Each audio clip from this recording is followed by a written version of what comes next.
Oke, kali ini kita akan mengerjakan contoh soal kontrol sekuensial. Nah, ini contohnya adalah traffic light yang bergantian nyalanya itu secara otomatis pakai timer. Nah, ini adalah studi kasusnya. Jika tombol 1 ditekan, lampu 1 akan menyala. Nah, 5 detik kemudian lampu 2 yang akan menyala dan lampu 1 akan mati. Nah, 5 detik kemudian lampu 3 menyala dan lampu 3 mati. Dan 5 detik kemudian lampu 1 menyala dan lampu 3 mati. Dan proses terus berulang sampai tombol 2 itu ditekan untuk menghentikan proses looping itu. Nah, jadi langkah pertama adalah kita gambar terlebih dahulu. Kita gambar state diagramnya. Kita mulai dengan lingkaran. Nah, kemudian yang pertama itu adalah transisi 0 atau T0. Nah, T0 tadi apa? T0 itu adalah jika tombol 1 ditekan, nah, berarti transisi 0 nya adalah BB1 on. Nah, dari transisi 0 ini dia menghasilkan state apa? Nah, kita sebut state 1 di sini. Nah, di state 1 itu dia akan menyalakan lampu 1. Oke. Nah, selain menyalakan lampu 1, di state 1 ini juga akan mengaktifkan timer 1. Nah, timer satunya on. Nah, kemudian L3 nya off ketika sudah looping tadi ya. Nah, kemudian kita pindah ke transisi 1.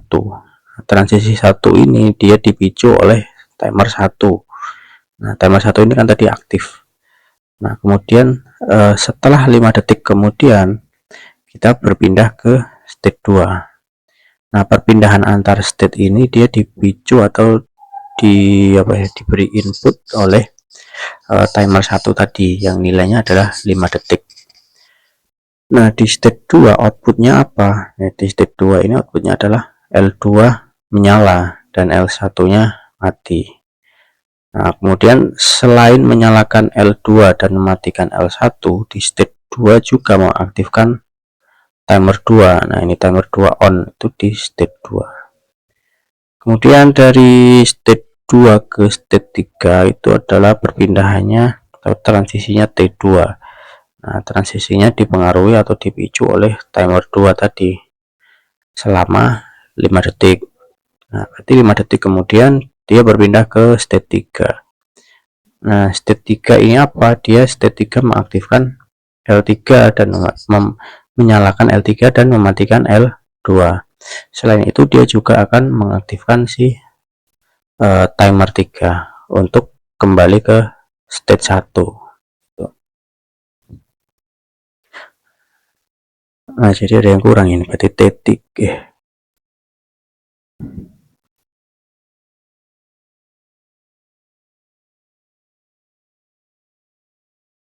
T3 ini dipengaruhi oleh timer 3. Oke, kurang lebih seperti ini. Nah, kemudian untuk menghentikan proses yang terus berulang ini kita butuh satu tombol lagi, yaitu tombol 2 untuk menghentikan looping itu. Nah, kita kasih dia transisi 4. Nah, transisi 4 ini dia dipicu oleh PP2 tadi. Outputnya adalah mematikan semua lampu atau berarti prosesnya selesai gitu. Itu kita kasih simbol lingkaran. Nah, T4 ini kita harus tempatkan di semua state. Jadi di state 1 outputnya ke T4, ST2 outputnya juga ke T4, ST3 outputnya juga ke T4. Nah, kenapa seperti itu? Karena kita ingin bisa mematikan proses ini di state manapun, nah, gitu. Jadi misal kita cuman menempatkan T4 itu di ST1 misal. Nah, ketika proses ini berjalan, kemudian ST2 yang aktif, kita mau menghentikan dengan menekan PP2 itu nggak akan bisa, karena T4 ini cuman kita outputkan ke ST1, sedangkan ST2 yang aktif. Nah, begitupun ketika ST3 yang aktif.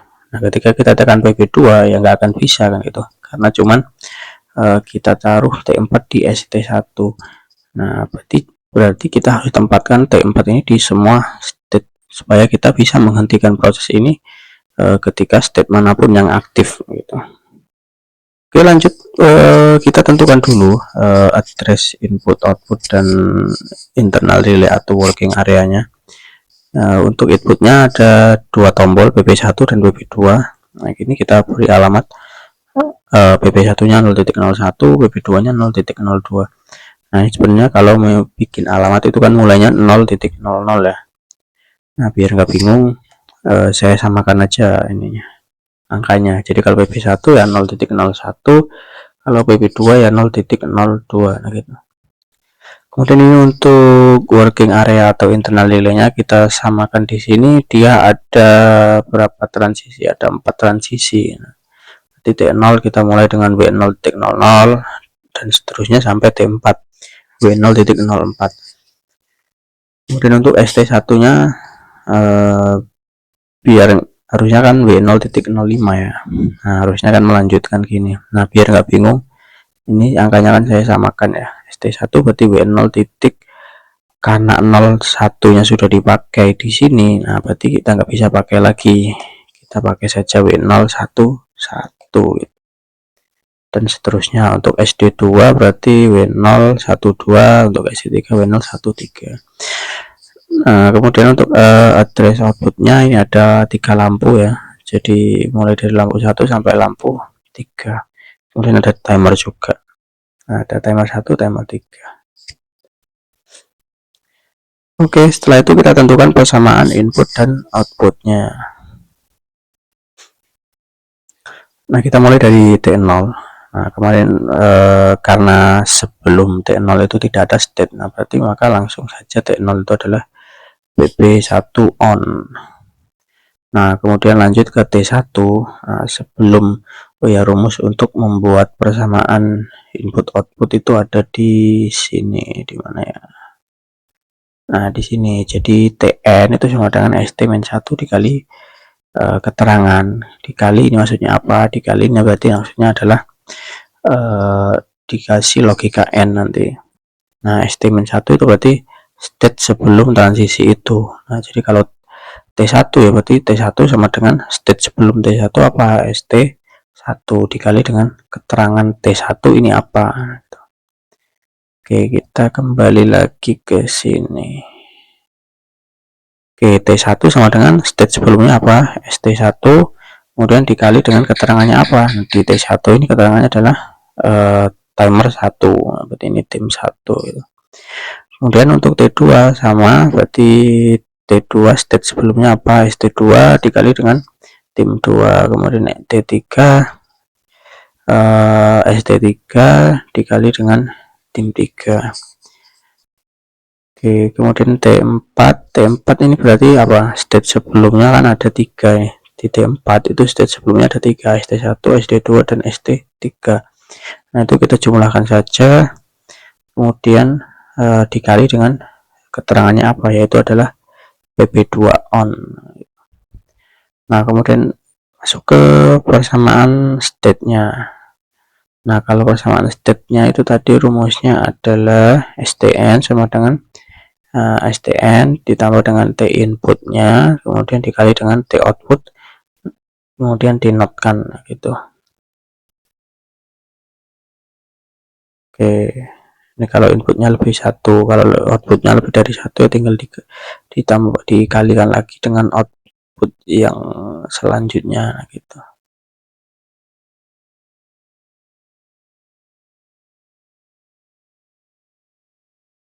Oke, kita balik lagi ke sini. Nah, oke, ST1 berarti kita panggil lagi ST1 sama dengan ST1 inputnya ada berapa? Nah, inputnya ada 2, yaitu T0 dan T3. Berarti ST1 ditambah T0 ditambah T3 dikali dengan outputnya. Nah, outputnya dia ada 2 juga, ada T1 dan ada T4. Nah, ini. Nah, jangan lupa di notkan. Nah, ini artinya not ya, tanda petik ini. Oke, kemudian ST2 itu inputnya dia cuman 1 ya. Nah, inputnya kan cuman dari T1. Nah, berarti ST2 sama dengan ST2 ditambah T1 dan dikali dengan outputnya. Nah, untuk ST2 di outputnya ada dua, yaitu T2 dan T4. Mungkin jangan lupa juga di note kan. Terakhir untuk ST3 ini nggak usah kita tulis juga, nggak apa-apa ya. Nah, langsung saja. Nah gini, oke, untuk ST3 itu berarti ST3 ditambah dengan inputnya cuma satu, yaitu T2, dikali dengan outputnya ST3 ada 2 juga, yaitu T3 dan T4. Nah jangan lupa dinotkan. Oke, lanjut kita ke persamaan outputnya.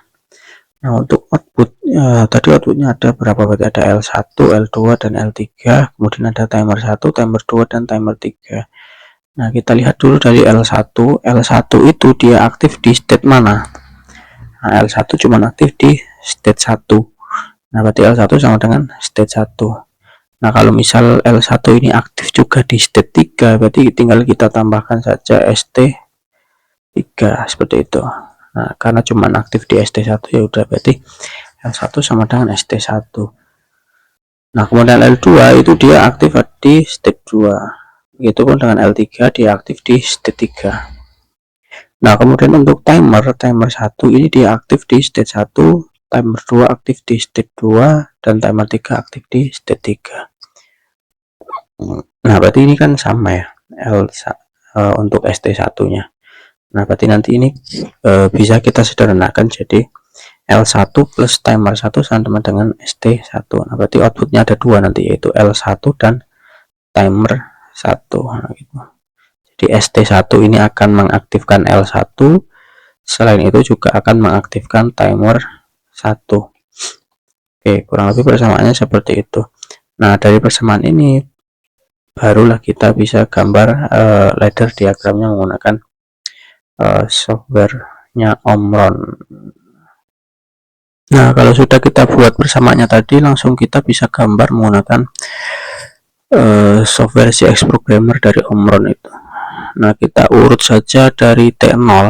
Nah di sini T0 sama dengan PP1 on. Nah yang T0 ini adalah bagian output, PP1 ini adalah bagian input. Nah kalau kita lihat di sini, nah berarti inputnya adalah PP1, outputnya adalah T0 ini. Nah ini kita sesuaikan alamatnya dengan yang sudah kita buat tadi. Nah ini kita sesuaikan dengan yang ini, tinggal disesuaikan saja. Oke, untuk baris pertama atau rang pertama sudah selesai seperti ini. Kemudian kita lanjut ke baris kedua. Nah baris kedua ini adalah T1 sama dengan ST1 dikali timer 1. Nah seperti yang saya sebutkan tadi, dikali ini artinya apa? Adalah logika N ya. Jadi ST1 di N kan dengan timer 1 sama dengan T1. Nah kalau kita lihat di sini, berarti ST1 di N kan dengan timer 1, kemudian outputnya adalah T1 gitu.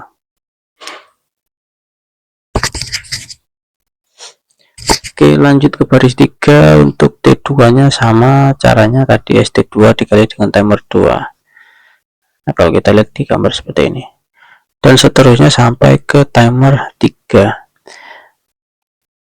Nah untuk timer 4, ST1 ditambah ST2 ditambah ST3. Nah kalau kali tadi adalah logika N. Nah berarti kalau ditambah itu adalah logika OR. Nah kalau kita gambar seperti ini, berarti kita bikin cabangnya. ST1 dicabangkan atau diparalelkan dengan ST2, kemudian diparalelkan lagi dengan ST3. Nah kemudian di N kan dengan PP2. Nah di N kan dengan PP2 menghasilkan output T4. Oke, seperti itu. Cara yang sama dilakukan dengan ST1 sampai dengan ST3. Kalau ditambah itu berarti logika OR atau diparalelkan, kalau dikali itu logika N atau di seri. Nah kemudian kalau ini ada simbol not, kalau ada simbol not itu berarti kita pakai kontak normally close. Nah kalau tadi sebelumnya kita pakai kontak normally open. Nah kalau ada logika notnya berarti kita pakai kontak normally close. Oke, terus sampai SD3 seperti itu. Nah, kemudian untuk persamaan outputnya, berarti seperti yang saya sebutkan tadi, ini bisa disederhanakan jadi L1 ditambah dengan timer 1 sama dengan ST1. Nah, artinya apa? Berarti ST1 ini akan mengaktifkan L1, selain itu juga akan mengaktifkan timer 1. Nah, kita lihat di sini. Nah, ini ST1 itu akan mengaktifkan L1 dan juga mengaktifkan timer 1. Ini kita paralel outputnya. Nah, gitu. Begitupun dengan L2, ST2, sorry. ST2 sama dengan L2 plus timer 2. Nah, jadi ST2 mengaktifkan L2 dan juga mengaktifkan timer 2 sampai dengan ST3. Nah, untuk membuat timer seperti ini tuh kita ambil dari sini. Bentar. Oke, nah ini dari PLC instruction yang ini. Dan kita klik saja. Kemudian ini kita ketikkan tim. Nah, timer keberapa? Kalau timer 0 ya berarti tim 0. Kalau timer 1 berarti tim 1. Nah, kita coba terakhir itu timer 3 berarti sekarang timer 4. Nah, kemudian pagar 50. Nah, kalau pagar 50 itu artinya apa? 5 detik. Kalau di sini kita tulis pagar 100 berarti 10 detik. Nah, gitu. Oke, ini berarti timer 4. Nah, seperti ini ya kalau mau buat timer. Oke, ini kita hapus saja. Oke, wiring diagram sudah kita buat, tinggal kita simulasikan, kita coba.